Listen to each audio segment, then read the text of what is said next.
بسم اللہ الرحمن الرحیم۔ شروع اللہ کے نام سے جو بڑا مہربان نہایت رحم کرنے والا ہے۔ حضرت ابو ہریرہ رضی اللہ عنہ بیان کرتے ہیں کہ رسول اللہ صلی اللہ علیہ وسلم نے فرمایا، روز قیامت سب سے پہلے شہید کا فیصلہ سنایا جائے گا، اسے پیش کیا جائے گا تو اللہ اسے اپنی نعمتیں یاد کرائے گا، وہ ان کا اعتراف بھی کرے گا۔ پھر اللہ فرمائے گا، تو نے ان کے بدلے میں شکر کے طور پر کیا کیا؟ وہ عرض کرے گا، میں نے تیری خاطر جہاد کیا حتیٰ کہ مجھے شہید کر دیا گیا۔ اللہ فرمائے گا، تو نے جھوٹ کہا کیونکہ تو نے داد شجاعت حاصل کرنے کے لیے جہاد کیا تھا۔ بس وہ کہہ دیا گیا، پھر اس کے متعلق حکم دیا جائے گا کہ اسے منہ کے بل گھسیٹ کر جہنم میں ڈال دیا جائے گا۔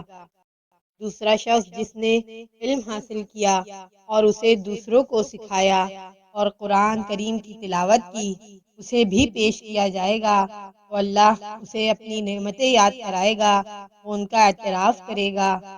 اللہ پوچھے گا کہ تو نے ان کے بدلے میں کیا کیا؟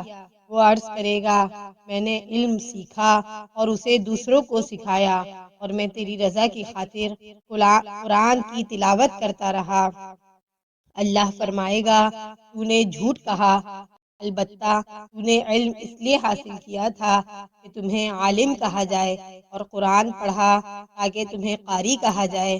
وہ کہہ دیا گیا، پھر اس کے متعلق حکم دیا جائے گا تو اسے منہ کے بل گھسیٹ کر جہنم میں ڈال دیا جائے گا۔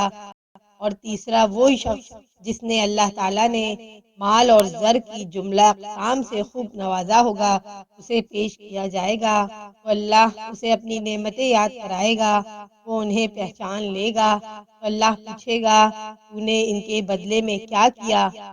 وہ عرض کرے گا، میں نے ان تمام مواقع پر جہاں خرچ کرنا تجھے پسند تھا خرچ کیا۔ اللہ فرمائے گا، تو نے جھوٹ کہا، تو نے تو اس لیے خرچ کیا کہ تجھے بڑا سخی کہا جائے۔ بس وہ کہہ دیا گیا، پھر اس کے متعلق حکم دیا جائے گا تو اسے منہ کے بل گھسیٹ کر جہنم میں ڈال دیا جائے گا۔ مشکوٰۃ المصابیح، حدیث نمبر 205۔